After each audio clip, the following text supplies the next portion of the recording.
All right, so we are going to do Money Math Lesson 4 today. This is another worksheet you should have gotten at the beginning of the week. We're going to do a total of 6 of these, so they've got 2 more weeks of Money Math. Let me turn on my annotation feature.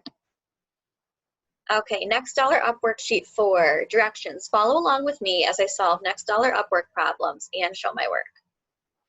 Problem number 1. Lisa buys makeup and her total is $37.95. What bill should she hand to the cashier? So as previously discussed, it's important when your total is bigger than the largest bill that you have to start with that one. So let me break that down a little bit more. So our total is $37, and that is more than our 5, it's more than 10, and it's more than 20. So it's bigger than any of the bills that we have in our wallet. If we had a $50 bill, we'd be solving this problem a little bit differently, but we don't.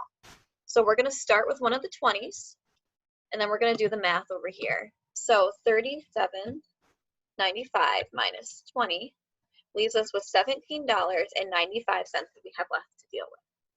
So now we're going to use process of elimination to find the next one. So this is another way that you can use to solve problems like this, and you have to do a whole bunch at this point. Let's start with the 5. If we use the $5 bill and we try to add that, let's see if that gets us anywhere closer to the total. 5. That's still going to leave us at $12.95. That's not enough, right? Yes. Okay, so not enough. So we are going to cross that one out. Let's see. So that one didn't work. Let's try the $10 bill now. So we're still at $17.95. We're going to subtract 10. We're still at $7.95. We still have not reached that total. So that's going to be another bill. It's just not going to work for us today. So let's try the 20. If we do $17.95 minus 20, we're going to get one of those pesky negative numbers that we don't like working with when it comes to money. So it sounds like 20 is our winner. Okay. Julia goes out to a baseball game. The ticket is $12.50. She has a $20 bill in her wallet. Does she have enough? So we are going to use a number line to solve this problem. Mostly because I feel like I haven't demonstrated that method as often as I should, because this is something that we use very frequently in the classroom. It's important when you make your number lines that one, the numbers go in a straight line sequentially like this because it helps show growth. Also that you try to start and end with benchmark numbers. It's just easier for anyone to really distinguish what you're supposed to be doing with it. So go from like 10 to 20 or 5 to 20.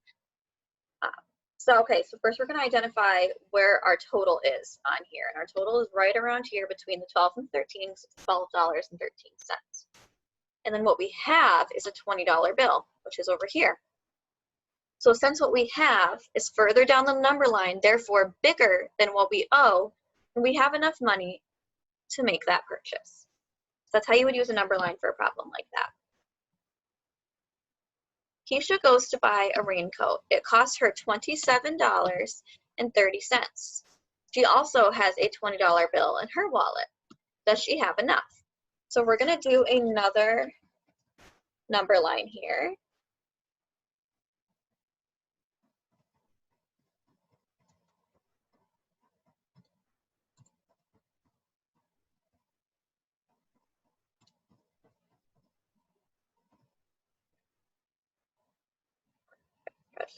All the way, there we go. All right, so it's a lot bigger, but that's okay.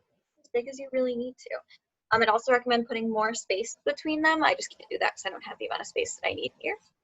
So first we're going to identify where our total is. So that's $27.30. So right around here is where our total. And now we're going to circle what we have, is this 20. Now in this case, what we have is, or what we owe is more than what we have because it's further down the number line. So this means that we do not have enough money to make that purchase. So the answer to this problem is clear. Got 2 more, hang in with me. All right, Paul buys a new basketball. His total is $19.80. Which bill should he hand to the cashier? He's looking to just hand one bill. He does not need to hand both. And it's important to remember that when we take out our wallets, we don't just hand all of the money in our wallets. This is when we want to make decisions and decide what is important to hand. So if you were to hand this $10 bill to the cashier, he would still have some money left over because 19 is bigger than 10. You can use a number line to solve that, or you can use money or long like addition, like regular math. So I'm just going to do this in my head because a lot of our students are actually very capable of doing that. That's okay if they want to do that too. So I'm still going to have money left over if I hand them the 10. I'm still going to owe $9.80. So that's just not going to work for me because I need one bill to hand to the cashier. So by process of elimination, that leaves me with this 20. There are so many ways you can solve that problem. That was probably the simplest way. There's number lines, you can do the math out loud. It's a lot of different things you can do. Go back. All right, last problem. Nora wants to buy all the decorations for her friend's party. She needs $50 to do this. Look at the bills below. Does she have enough? So we're going to do some addition now. So if your student has a calculator, that's great. I'm going to pull one up on my phone just, to demonstrate how it should be working.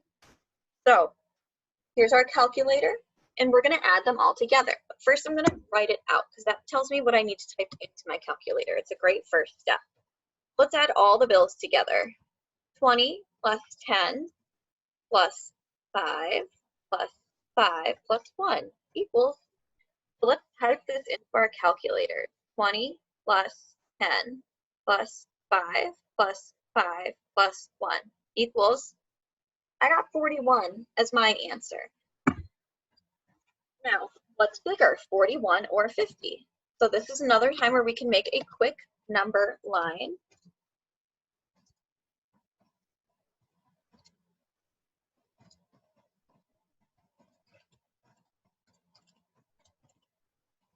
All right, so we only need to go 40 to 50 because our total is 41. So what we have is down here, we've got $41. What we need is right here, 50. So since what we have is less than what we need, we don't have enough money to make this purchase. So does she have enough money? No. So she should not try to buy all those decorations until she can find $9 more to make that purchase. So that was Money Math Worksheet number 4. Thanks for following along.